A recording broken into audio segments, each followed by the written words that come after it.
nama saya Olga Mardian Sapingga dengan nomor induk 1913010001.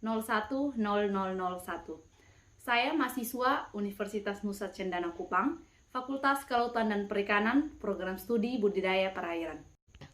Pada video kali ini, saya akan membedah ikan dan menjelaskan tentang morfologi dan anatomi dari ikan kakap. Bahan-bahan yang digunakan yaitu ada gunting, pinset, pisau. Pada bagian yang pertama, saya akan menjelaskan tentang morfologi dari ikan kakap merah. Pada bagian ini, bisa kita lihat, ini merupakan mulut daripada ikan kakap. Kemudian ada lubang hidung yang berfungsi untuk mencium bau. Yang ketiga ada mata, dan di sini ada operculum atau penutup insang. Atau pectoral fin. Kemudian di bawahnya terdapat sirip punggung atau biasanya disebut dengan pelvis fin. Bagian yang berikut, di bagian atas terdapat juga sirip, yaitu sirip punggung atau biasa disebut dengan dorsal fin. Bagian sini disebut dengan sirip belakang atau anal fin. Dan bagian yang terakhir yaitu sirip ekor atau yang disebut dengan caudal. Pada bagian yang kedua, saya akan menjelaskan tentang anatomi dari ikan kakap. Untuk itu, saya akan membelahnya.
Yang terlihat di layar ini merupakan hati.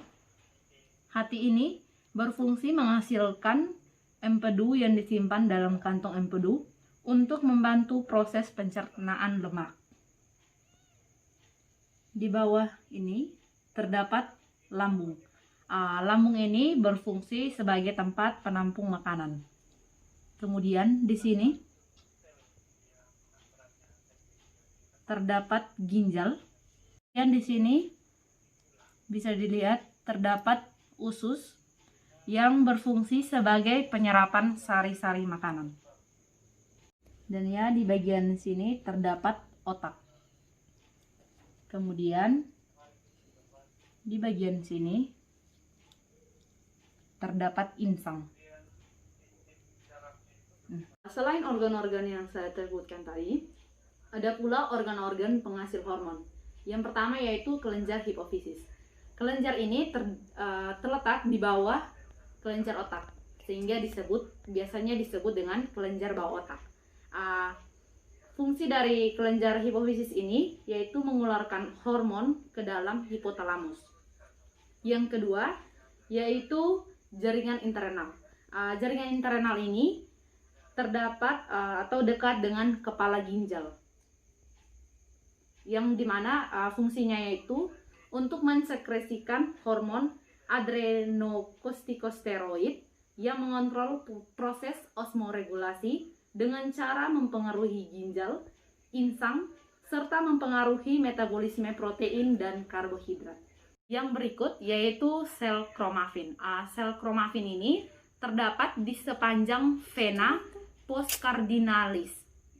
Fungsinya yaitu untuk mensekresikan adrenalin dengan mengadakan respon terhadap hormon. Yang berikut yaitu kelenjar ultimobranchial, di mana letak kelenjar ini terdapat di bawah esofagus. Fungsi dari hormon ini yaitu untuk mensekresikan hormon kalsitonin yang berperan dalam metabolisme kalsium. Baik, sekian dari hasil praktikum saya. Semoga bermanfaat. Sekian dan terima kasih.